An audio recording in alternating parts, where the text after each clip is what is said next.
Welcome to the Aligned Powerhouse, the podcast for executive women who are done leading from burnout and ready to rise from alignment. I'm your host, Dr. Brittany McGeehan, licensed psychologist, high performance and mindset coach, and guide for high achieving women who are ready to lead, live, and love without abandoning themselves. Here, we unpack the nervous system truths, mindset shifts, and emotional patterns that drive your leadership so you can build power from the inside out. Let's get into it. Alrighty, hello. Welcome to today's episode, guys. I am so excited that you are here. As usual, I want to thank you so much for your time and attention. Today, we're talking all about stress cycles. And I'm actually coming to you live, which is why my voice is probably going to be a little bit lower. I'm coming to you live from my June retreat. Now, this retreat is my baby, and at its core, what we are doing over the weekend is we are completing the stress cycles that are getting in these ultra high performers' way so that they can get on with their life and increase their performance in an incredibly effective container over the weekend. And it was kind of like just on my mind that I really wanted to break down the science of stress cycles and more specifically how you can complete them. Because, guys, if you can truly unlock the science behind stress cycles and what to do about them, you truly have access to a limitless mindset. So let's go jump in. Today is going to be, it is going to be a high takeaway at the end, and it's going to be short, sweet. We're going to get you what you need to know. So let's really dive into this because I will say, I think one of the biggest misconceptions about performance and specifically high performers is that resilient high performers don't get stressed, right? They look very composed on the outside. They look like they're always ready to push. And this is simply not true. The highest performers, the 1% that I work with, they experience enormous amounts of stress, but the biggest difference is that their nervous system knows how to recover and it knows how to stay elastic rather than static. So today we're really going to dive into this, right? How exactly do you even know when you're in a stress cycle? How do you understand it? And how do you complete it? Because y'all, stress is not what burns people out.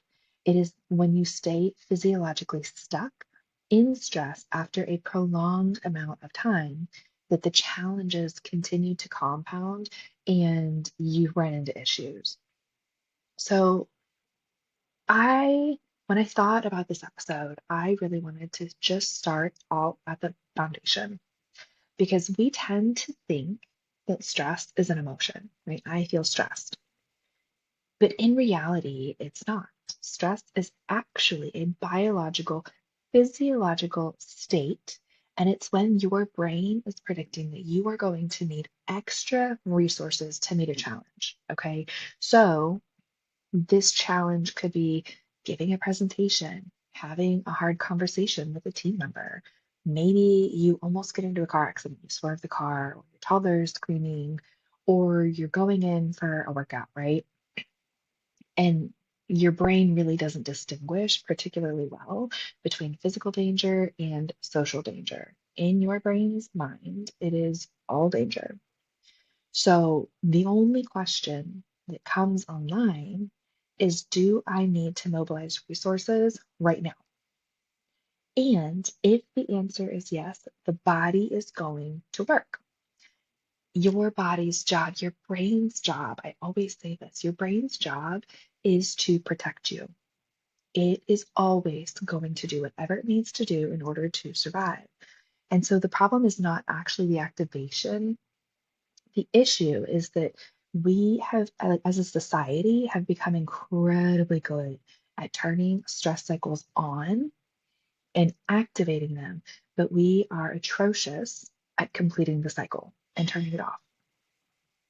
So let's zoom in even farther because I also think that stress cycles is something right now that it's all over Instagram and everyone is talking about it, but no one actually understands what this means.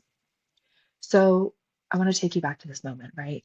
The moment where your brain perceives a threat.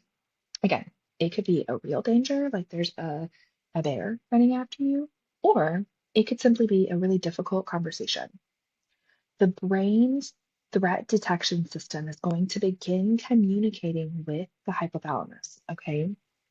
And y'all, the hypothalamus is the part of your brain that is responsible for maintaining homeostasis and a stable internal equilibrium. So I just want you to think like it is meant to keep you in balance in whatever way it needs to do that, right? So this part of the brain, the hypothalamus, starts to signal to your autonomic nervous system, the piece of you that controls breath and generally is keeping you alive. Um, and that is going to activate to a lower branch called the sympathetic nervous system. Okay. So if you're following me here, if you're like taking notes, we start at, at the hypothalamus, that jumps over to a branch of your nervous system or like a section of it, autonomic nervous system. And then we come down even farther in there to the sympathetic nervous system. And here is where your body's mobilization system actually kicks on. And so we are talking about like, y'all, this happens in seconds that your adrenals are releasing adrenaline. You can start to feel this part because your heart rate starts to increase, blood flow shifts away from digestion and it's moving to your muscles because you're getting ready to like fight and protect yourself, right? Typically, your pupils are going to dilate, your breathing becomes faster, and your muscles are going to become more tense. Guys, this is a stress cycle, okay? Now, if the stress continues, another system, which is the HPA axis, I'm not going to tell you what that means, but I mean, okay, it's like the hypothalamic pituitary adrenal axis, okay, in case you care. But it's going to kick in, and that is going to release cortisol, okay? And guys, while cortisol gets a really bad rap, this is actually really useful because it is going to help maintain energy availability, keep your blood sugar accessible for your brain and your muscles. I didn't realize how much of a science lesson I was going to geek out on today, but again, I think it's really important that we know some of the science of like what's actually happening, right? And essentially, your body is preparing you to like fight for your life. Okay, it says like not today, bear. And if your nervous system has evolved expecting that this activation would end, and then it never does, this is where we run into issues, right? Because historically, in the past, completing this stress cycle has looked like running away from the bear, getting into a physical fight, or collapsing in relief, crying, shaking, reconnecting safely with your community, right? And like, guys, these are things that like simply we are not doing very often right now. Especially if you are someone who says, I'm never stressed, I'm always calm and composed, and like, here we go, right? So these responses there, they weren't random. They were actually the body's way of signaling, hey, the threat is over. You can return to baseline. Time to calm down. We're good. Okay. So I want to zoom out here a little bit because nowadays you read a really stressful email and then immediately you walk right back into another meeting. And then you need to answer a Slack. And then you need to drive home and cook dinner and scroll your phone and the kids are screaming and your nervous system never got evidence that the danger has ended from the stressful email. Are you are you still with me here? Because what happens from here is that your body continues carrying pieces of that activation into the next hour, into the next day, and this cortisol is just stored and building up in your system, and it is going to start creating havoc. So again, and this is where I really want to, like I think that people misunderstand stress because the cost isn't just feeling stressed or feeling unhappy. And this is also where, like, when people are thinking about if they want to get into performance work and really start to push themselves, I'm like, what is it worth to you? And yes, this stuff makes you more money, but also, like, what is your physical health worth to you, right? Because the cost is that all of this chronic activation does to the systems that support high level thinking. Okay. So when your sympathetic nervous system remains dominant for really long periods, your literal prefrontal cortex becomes less efficient. So strategic thinking, judgment, impulse control, like creativity, all of that, your brain starts to prioritize survival over over these more nuanced and complex tasks.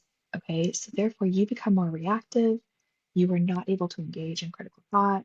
You're making usually quicker, dirtier decisions, and your working memory overall is going to decrease, all the while your body is taking a hit. And so we see increase in chronic fatigue, chronic illness. All of this starts to build up because your body systems are simply not able to work as well as they are used to. Okay. So even physically, again, like your body starts to pay attention to survival first. So your digestion tends to slow. Your muscle tension is going to persist. Sleep becomes lighter, and your recovery is always going to decrease here. So the thing is that you don't have to be in full burnout to experience this. A lot of high performers, they simply live here every single day, and they're succeeding. They are moving so well in this world, but they're still carrying unnecessary physiological loads that they have the choice to put it down, right? If they just, one, can notice when they're in the stress cycle, and two, learn how to complete it. So I want you to literally picture that you are driving with the emergency brake still engaged, okay? The car is still moving. It just requires like way more fuel, and it's going to stop working faster because it's going to wear down a lot quicker. Okay. This is what an incomplete stress cycle looks like and what it does to performance. So now let's get into like, what do you actually do about this, right? So here is where people really make a mistake because they think that recovery means telling themselves, I need to calm down. I need to be good. I need to be okay. But the nervous system is not going to respond just to logic because that's literally in your prefrontal cortex, which is not getting into the part of the brain that we need it to. Instead, it's going to respond to evidence. So the question is not, how do I stop feeling this? This is a question I want you to write down in your notes. Not the question is not, how do I stop feeling this? A better question is, what is my body still trying to complete? What does my body need? The way that you can do this is first start by noticing where the activation is in your body. Okay. Is it in your hands? Is it in your jaw, your chest? Is it in your stomach or maybe your shoulders? And then I just want you to ask, if my body could move, what would it want to do right now? Right? What does it want to do? For example, if you're feeling anger, anger often is about mobilizing energy. So you may want to push up against a wall. You may want to tighten your fists really tight. You may want to lift something really heavy, or maybe sprint, or I always say go pick up really heavy weights. Or if there's anxiety, this tends to be more of a flight energy in your body. So some sort of rhythmic movement, walking, cycling, swimming, really slow bilateral movements can be helpful here. Now, the last I want to hit on here is a freeze response, because sometimes I will hear, I have no idea, I don't want to do anything. And when this is the case, my number one recommendation is getting your legs up a wall, getting your legs up a wall, getting under a weighted blanket. Maybe do a little bit of shaking, just very gentle. But the point is, you want to move a little bit of that activation. And as you engage in some sort of physiological activity, right, just moving your body, and it's really important that it is specifically the type of movement that your body wants. Okay, not just I'm going to go for a run because I don't need to run, but like, what does my body want? And from there, notice what happens to the activation. Okay. So, step one, where do I feel this activation? Step two, what does this part of my body want to do? Not what should it do, but what does it want to do? And step three is to just give it permission to go engage in this. And guys, this does not take a long time. Like I'm talking like 2 to 5 minutes is going to be a game changer for you. When you do this, you are working with your physiology rather than working against it. So you're just letting your body naturally complete what it wants to complete in the first place, and then you move on with your business. Okay. I really think that one of the greatest myths in leadership right now is that strength means overriding your body. I think that we are leaving so much money on the table, and we could be doing such a better job of taking care of our people if we would simply learn how to work with our physiology rather than fighting it. Okay, guys, I hope that today's episode was helpful. I know it was a little bit different. It was something that, was tactical and on my mind to share with y'all because truly, one, it's literally what the retreats that I run are all about. It's really what the work that I do is all about. Like, it is just learning how to work with your body rather than against it. And I hope this was helpful, and I will see you in the next one.